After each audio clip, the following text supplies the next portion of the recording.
Hi, this is Alexandra at Beadaholique, here to show you how to make a Baroque filigree ornament with Swarovski crystals. So this is a fun mixed media project that has several different stages, and what we'll be doing is creating an ornament like this in a gold version, and for that we'll be using this Victorian gold Vintaj patina, a filigree open work stamping. I've got a couple gauges of wire, 20 gauge and 30 gauge. We'll have some glue to put on our flatback rhinestones. And for tools, I have some flush cutters, round nose pliers, chain nose pliers. I'll also be using some nylon jaw pliers and these bail making pliers to help us with the ornament hook. And a paintbrush too. So to begin, what I'm going to do is pull in our filigree stamping. The neat thing about this is we only carry this at Beadaholique in the silver tone, but using the Victorian gold metal patina, we can make it look gold. So I'm shaking this up really well.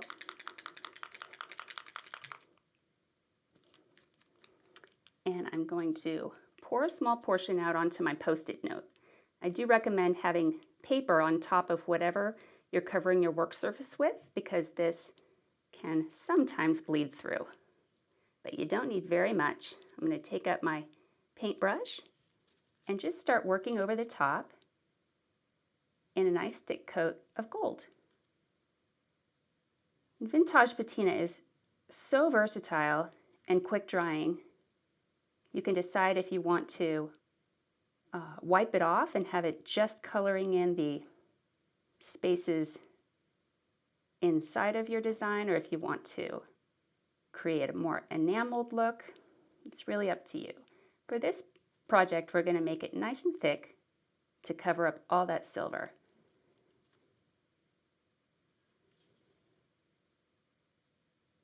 So I'm going to continue all over the front of the stamping, and then I'm going to flip it over and do the same thing on the back. Now for each side, I'm going to want to let it dry at least 10 minutes. Since we're doing a thicker coat, I'm probably going to give it 15 to 20 just to be safe. Let me apply a little more patina here.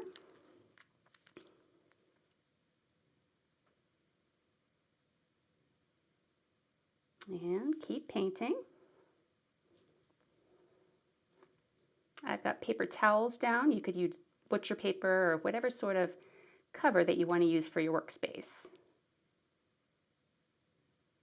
And we'll also be using some E6000 glue.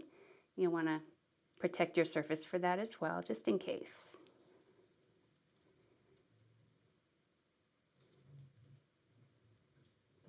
Looks like I'm going to use up every last bit of my paint here. All right, make sure I get all the crevices, all the surface. All right, I'm pretty happy with that. So I'm going to let this dry for about 15 minutes. And then I'm going to flip it over and I'm going to do the very same thing on the back side. Let that dry for 15 minutes and then I'll come back with you and we're going to start the wire wrapping. So both sides of my stamping are nice and dry, and the next stage is going to be the wire wrapping. So for that, I'm going to bring in my 30 gauge wire and measure out 5 inches. Cut that with my flush cutters. And I'm going to fold that wire gently in half.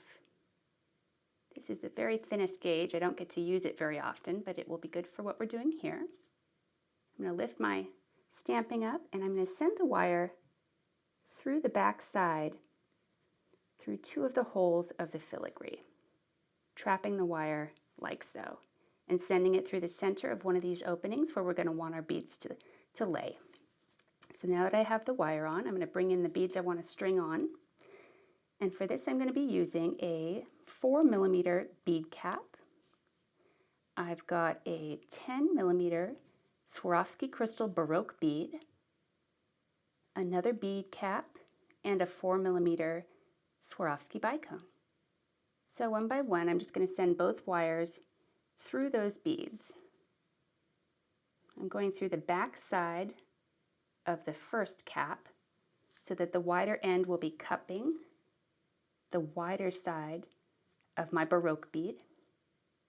Pull those down come through the wider side of my other cap so that it cups the bead, and bring on my bicone. So I've got the 2 wires going through all those beads, and I'm ready to wrap it over the edge of the stamping. So for that, what I'd like to do is separate the 2 wires and have 1 wire going around one side and another wire going around the other side. I'm going to bring in my plier to help me get that through the opening that I want, just alongside the bead there, and I'm going to pull it up nice and tight. Coil that around over the top and do the same thing on this other side. Bring the wire through the opposite side of the beads and pull it up and around. And tuck that in. Make sure my 2 tails are clipped and tucked securely.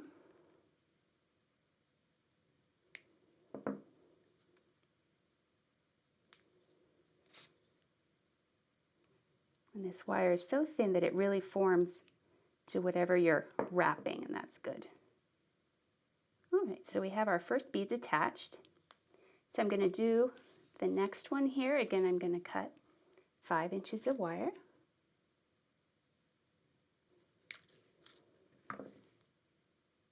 Curve it over and send it through the back side of the frame, through a couple of these openings at the center that will allow the wire to lay straight through the middle. I'm going to add on my beads again, using a bead cap on one side, my Baroque bead with the wider side down toward the center. Pull all that down. Bring on my other bead cap and my other bicone. All right. Bring the 2 wires nice and taut around the edge of that frame and use my pliers to wrap. Now they are thin enough that I'll just demonstrate here. I could bring the 2 together around one side if you don't want to separate and do 2 separate wraps. That's what's nice about this 30 gauge wire. You really can't see the difference there. It just comes off very nice and clean and not very noticeable. So I'll go ahead and clip that again. Tuck those ends in. And I'm going to repeat that step 2 more times to fill in these other 2 sections, and then we'll go ahead and add on some beautiful Swarovski flatback rhinestones. Okay, so now all my beads are wired in there securely, and I'm ready to glue in my Swarovski flatbacks. And these are framed with a beautiful gold accent. So let's start that. We're going to take a bit of the E6000 glue and put it on our Post-it. Got a little bit of the older glue I'm going to get rid of there. Yeah, just a bit. Using my toothpick, I'm going to take a small amount of that. Let me bring in the other ornaments so that we can see what we're doing here. And I'm just going to frame the beads along either side around the rim just by dabbing on a bit of glue to either side.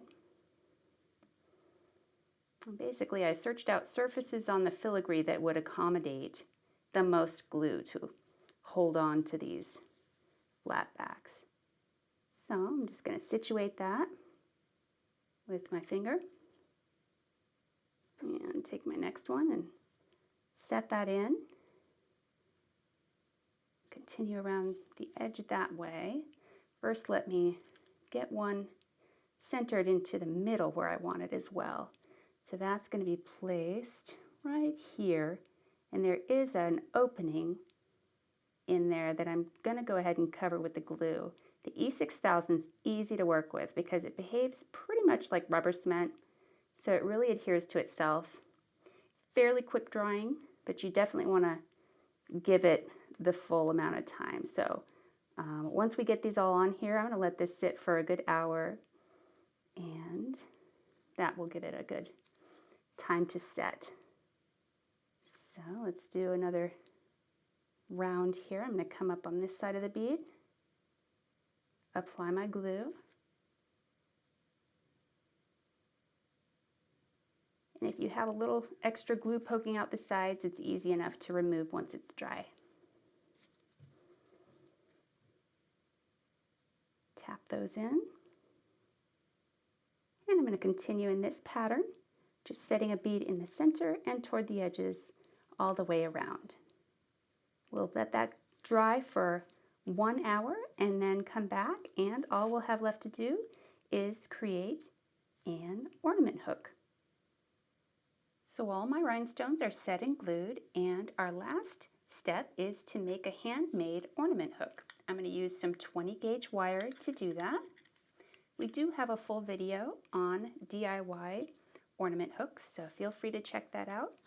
I'm going to go ahead and make one here for you real quick. It's 4 inches of the wire, and I'm going to use the nylon jaw plier to straighten that out. This also work hardens the wire a little bit, so if you're not planning to wire whack or hammer your wire, this is a good way to stiffen it.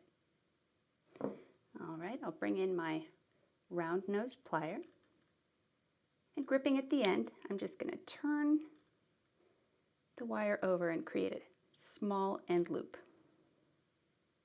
Then I'm going to bring in my bail making pliers. This is a 9mm and 7mm size. I'm going to grip just off the end there so it's not quite touching the loop that I just made, and I'm going to bend that wire into a hook shape, just like so. I'm going to repeat that step on the other side, creating my little end loop.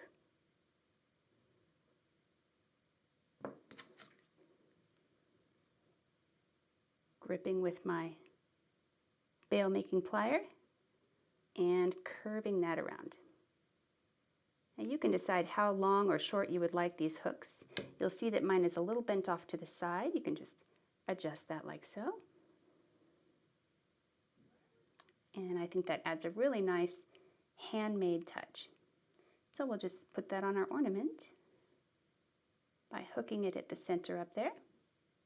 And there we have a beautiful gold version of our Baroque Filigree Christmas ornament. I hope you enjoyed this video. All these tools and supplies are available at Beadaholique.com. Be sure to click the bell and subscribe to our YouTube channel for all the latest updates. Thanks for watching.